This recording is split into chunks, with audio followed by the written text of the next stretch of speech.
दोस्तों, आज के मनुष्य की समस्त प्रकार की समस्याओं और कष्टों का मुख्य कारण इस बात में विश्वास करना है कि कुल मिलाकर जो कुछ है बस यही जीवन है। जो भी सुख भोगना है, पैसा कमाना है, नाम कमाना है, उन सब के लिए बस यही जीवन मिला है। मेरी बात से बहुत लोग सहमति नहीं जताएंगे। वो बोलेंगे कि नहीं, ऐसा नहीं है। वो पुनर्जन्म और अलौकिक दुनिया में विश्वास रखते हैं और इस जीवन के साथ साथ अपने संभावित पारलौकिक जीवन की बेहतरी के लिए भी सोचते हैं और उसके अनुसार कार्य भी करते हैं, जैसे पूजा पाठ, दान दक्षिणा इत्यादि। मेरा इन सभी लोगों से एक ही प्रश्न है कि कितनी प्राथमिकता देते हैं आप अपने संभावित पारलौकिक जीवन को। मेरे इस प्रश्न का उत्तर आप स्वयं को दीजिएगा और स्वयं से विश्लेषण कीजिएगा। आपको मेरी पहले बताई गई बात का मर्म समझ में आ जाएगा। दोस्तों, मनुष्य से निम्न स्थिति के सारे जीवों में कर्म संबंध नहीं है, क्योंकि उन जीवों में अहंकार का विकास न होने के कारण उनमें कर्म की संभावना नहीं होती है। वस्तुतः कीट पतंग, पशु पक्षी आदि की कोई गति नहीं होती है। शास्त्रों में उनके लिए किसी लोक का निर्देश नहीं है। उपनिषद में जाय सुप्रिय स्व, ये दो बातें उनको लक्ष्य करके कही गई है। अतः वर्तमान गति का विवरण उनके संबंध में प्रयोज्य नहीं है। दोस्तों, जो महापुरुष इस देह में ही देहपात के साथ साथ परामुक्ति यानी मोक्ष प्राप्त करते हैं, उनकी भी कोई गति नहीं होती। दोस्तों, उनके शुभ अशुभ कर्म पूर्णतया नष्ट हो जाते हैं, अतः उनकी मरणोत्तर गति का प्रश्न ही नहीं उठता। वे लोग यथास्थित भाव में ही ब्राह्मी स्थिति प्राप्त करते हैं। उनके प्रारब्ध कर्म की समाप्ति के साथ साथ उनकी देह का भी अवसान हो जाता है। देहावसान के बाद उनका कोई ऐसा कर्म रह नहीं जाता जिसके कारण उनकी कोई गति संभव हो। दोस्तों, जिन व्यक्तियों ने सकाम भाव से जीवन व्यतीत किया है, जिनके अंतर्मन में अभी ज्ञान का उदय नहीं हुआ है, पर जो निषिद्ध कर्म छोड़कर केवल धर्मानुसार उचित कर्म करते रहे हैं, मृत्यु के बाद उनकी गति हुआ करती है। इसको पितृयान गति कहते हैं। दोस्तों, इस गति के फल स्वरूप वे अपने कर्म द्वारा अर्जित पुण्य के अनुसार स्वर्ग आदि लोक की उपलब्धि और भोग प्राप्त करते हैं, लेकिन ये अनित्य होते हैं। इसी कारण से पुण्य की मात्रा के अनुसार स्वर्ग आदि लोक में उनको भोग प्राप्त होता है। ये स्वर्गावास एक से अधिक स्वर्गों में भी हो सकता है। भोग के समाप्त होने पर यानी पुण्य क्षय होने के साथ ही उनको इसी मृत्युलोक में जन्म ग्रहण करना पड़ता है।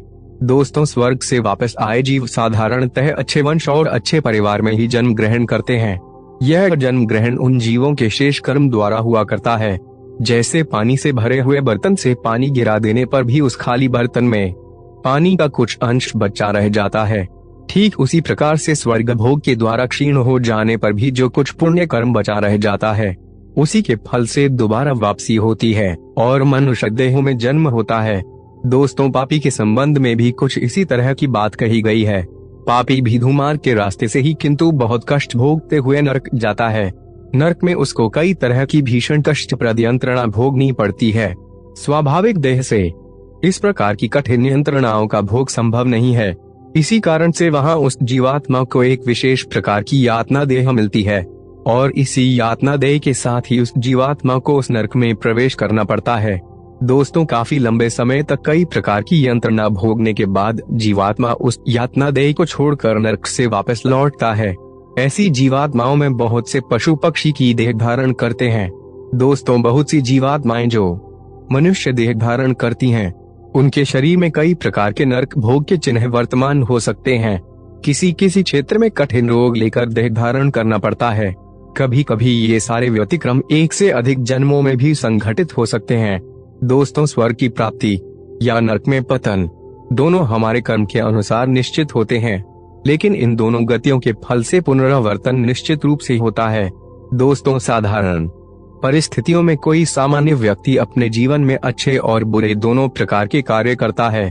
यदि इन दोनों प्रकार के कार्यों का स्तर साधारण है, तो सामान्यतः मृत्यु के पश्चात वो व्यक्ति पुनः मनुष्य लोक में जन्म लेता है और नए जन्म में उसके साथ होने वाली घटनाओं का लेखा जोखा उसके पूर्व जन्मों में किए गए कार्यों के अनुसार उसका प्रारब्ध तय करता है।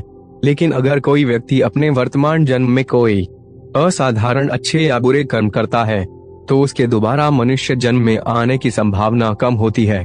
उसकी या तो उच्च गति होगी या अधोगति, ये उसके कर्म पर निर्भर करता है।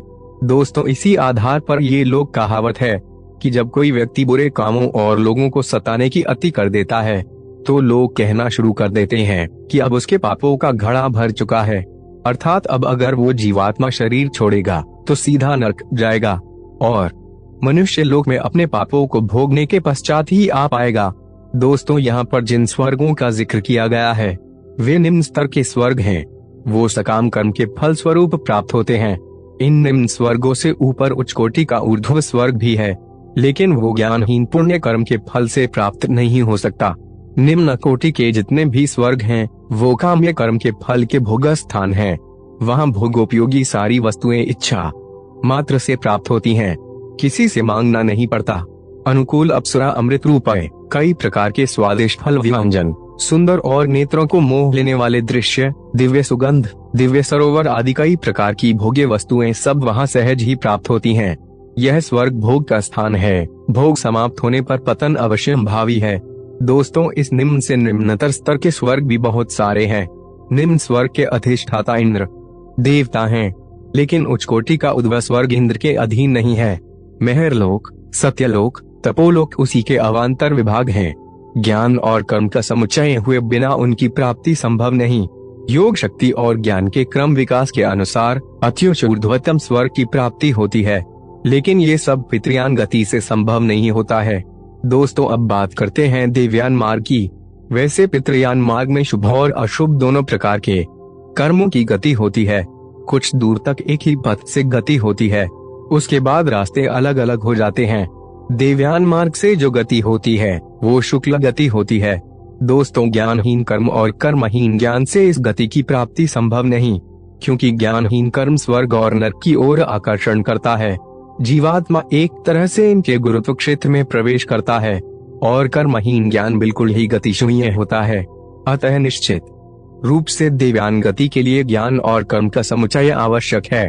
कर्म और ज्ञान में किसकी प्रधानता है, ये साधक की साधना पर निर्भर करता है।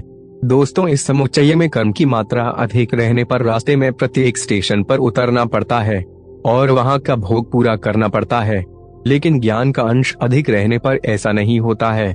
ज्ञान कर्म समुच्चय का अंतिम स्टेशन ब्रह्मलोक है। विशुद्ध ज्ञान के फल से ब्रह्मलोक में उसकी बिल्कुल भी गति नहीं होती है। ब्रह्मलोक में जाकर जब तक जीव का वासना क्षय नहीं हो जाता तब तक उसे शुद्ध ब्रह्म की प्राप्ति नहीं होती है।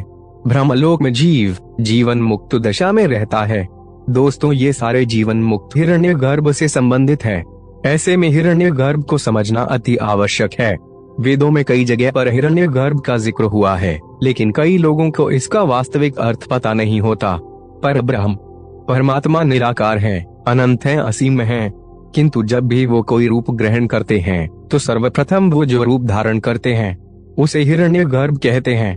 दोस्तों, इसके पश्चात वो नाना प्रकार के रूप धारण कर सकते हैं, जिन्हें हम कभी ब्रह्मा विष्णु महेश सूर्य तो कभी कृष्ण और राम के रूप में भी पहचान सकते हैं। ये आपकी श्रद्धा और विश्वास पर निर्भर करता है।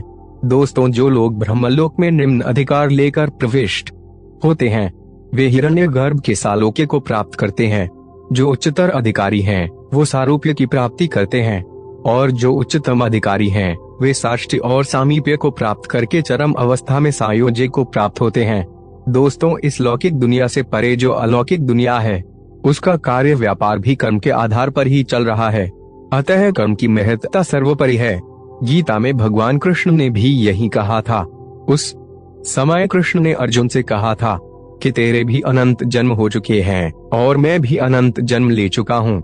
बस फर्क सिर्फ इतना है कि तू उन्हें नहीं जानता, लेकिन मैं जानता हूँ। दोस्तों, अनंत जन्मों की इस यात्रा में आज इस पड़ाव पर आपको मनुष्य देह मिली है।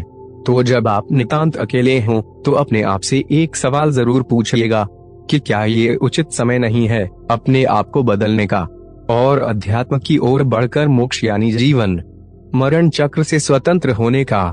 दोस्तों, यदि यह जानकारी आपको अच्छी लगी हो तो हमारे चैनल को सब्सक्राइब करना ना भूलें।